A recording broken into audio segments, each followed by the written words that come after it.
नाजरीन, क्या आपको पता है कि टूटनखामन कौन था? टूटनखामन की पैदाइश कब हुई और वफात के वक्त उसकी उम्र कितनी थी? टूटनखामन का मकबरा कहाँ था और इसके मकबरे से कितने खजाने दरियाफ्त हुए? इसका मशहूर मास्क कौन सा था? आर्कियोलॉजिस्ट के माहिरीन ने इन खजानों को कहाँ से दरियाफ्त किया? इन सब को जानने के लिए देखते हैं इस वीडियो को। टूटनखामन एक मिस्री फिरौन था जिसे बाज़ औक़ात किंग टूट भी कहा जाता था। ये 1323 में पैदा हुआ था और 1341 में वफात पा गया था। ये मिस्र पर हुक्मरानी करने वाले फिरौनों के 18वें खानदान से ताल्लुक रखता था। 5000 साल पहले मिस्र की सरजमीन पर फिरौन का राज चलता था। 300 साल तक इनका दौर कायम रहा। 31 खानदानों ने हुकूमत की और सैकड़ों हुक्मरान बनाए गए और टूटनखामन इन्हीं में से एक था। टूटनखामन पूरी दुनिया में एक फिरौन बादशाह के तौर पर जाना जाता था और उसकी शोहरत की वजह उसका काम या ताकत नहीं बल्कि 9 साल की उम्र में फिरौन मिस्र बनना और 19 साल की उम्र में पुरअसरार मौत होना था। और इसके मकबरे को साइंसदानों ने इस हालत में दरियाफ्त किया जहां 3000 साल पहले दफनाया गया था। 4 नवंबर 1922 को वैली ऑफ द किंग में आर्कियोलॉजिस्ट के माहिरीन होवर्ड कॉर्टर और उनके दोस्तों ने ढूंढा तो उसमें टूटनखामन का मकबरा खजाने से भरा हुआ पाया गया। इसमें बहुत सी चीजें देखने को मिली जैसे कि उनका मौत का मास्क और बहुत सी दीगर चीजें भी। टूटनखामन के मकबरे से 20 दिलकश खजाने मिले और ये सारे खजाने और टूटनखामन किंग को वैली ऑफ द किंग में जमीन के अंदर एक सीक्रेट मकबरे में दफनाया गया था। आइए जानते हैं इस मकबरे से मिलने वाले खजानों के बारे में।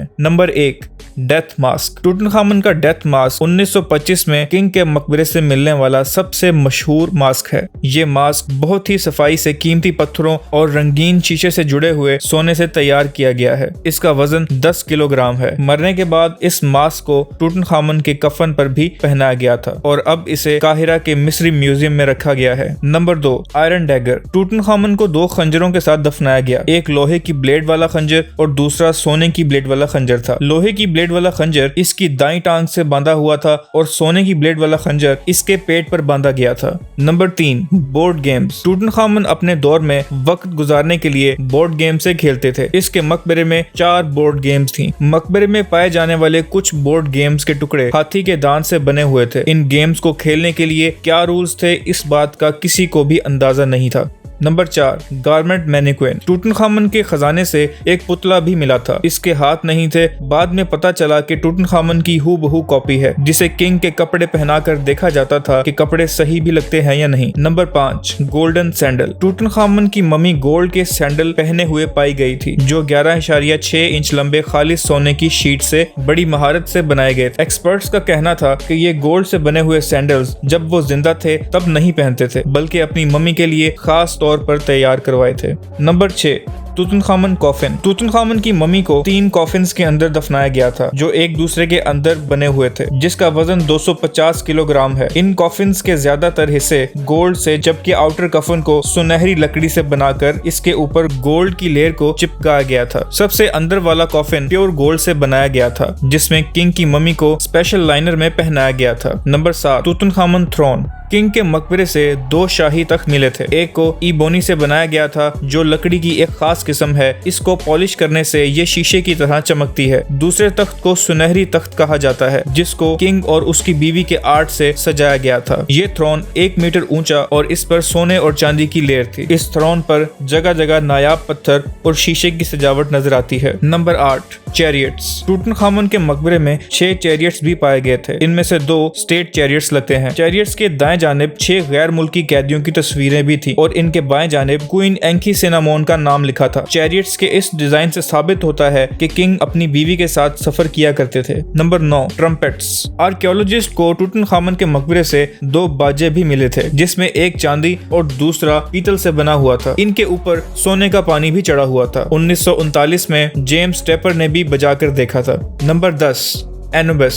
एनुबिस एक जैकल की शक्ल जैसे पुतले को देवता मानते थे। इसको किंग की मम्मी की हिफाजत के लिए रखा जाता था। ये भी इनके मकबरे में पाया गया था। ये लकड़ी और सोने से बना हुआ था। Number 11, Osiris wall painting in tomb. Tutankhamun के मकबरे की दीवार पर बनाई गई इस पेंटिंग में फिरौन को ओसिरिस के साथ बातचीत करते हुए दिखाया गया था और इनको पूरी दुनिया का देवता समझा जाता था। Number 12, ivory covered box. Tutankhamun के मकबरे में एक लकड़ी का बॉक्स भी मिला था जिसको हाथी के मैदान से बनाया गया था। इस बॉक्स में पेंटिंग रखी हुई थी जिसको आज तक समझा नहीं जा सका। इस बॉक्स में किंग और क्या रखते थे, इस पर आज तक रिसर्च हो रही है। Number 13, Anubis and Hathor wall painting. Tutankhamun के मकबरे से Anubis and Hathor wall painting भी मिली थी। तूतनखामन कदीम मिस्री देवता एनुबस और हेथर से मुंसलिक था। हेथर का ताल्लुक जरखेजी और दूसरी चीजों के साथ था। Number 14, animal moral. तूतनखामन के मकबरे की दीवार 6 बेबून्स के साथ कश्ती पर स्कैरब भी दिखाई थी। बेबून अफ्रीकी या एशियाई बंदर था जिसका चेहरा कुत्ते की तरह था, जो जनूब से मिस्र में दरामद किया गया था। Number 15, कैनोपिक jar.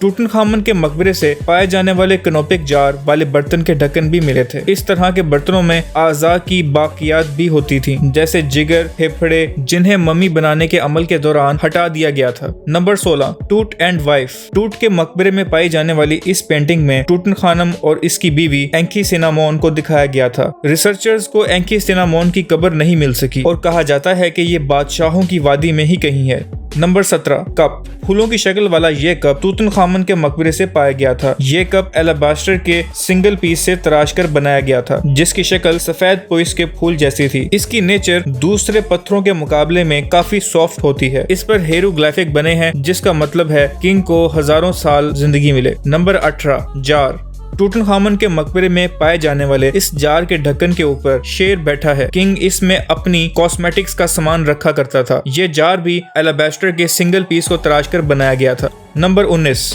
शप्ती। तूतनखामन के मकबरे में एक शप्ती भी पाई गई थी और शप्ती चूने के पत्थर से बनी है और इसमें क्रूड और लॉयल है। Number 20, bed. टूटनखामन के मकबरे से एक बेड भी मिला था। ये लकड़ी से बना हुआ था। इस पर गोल्ड की चादर चढ़ी हुई थी। इसको गाय की शक्ल दी गई थी क्योंकि इस दौर में गाय को हेथर नामी देवता से जोड़ा गया था और इसे प्यार और फर्टिलिटी का खुदा माना जाता था।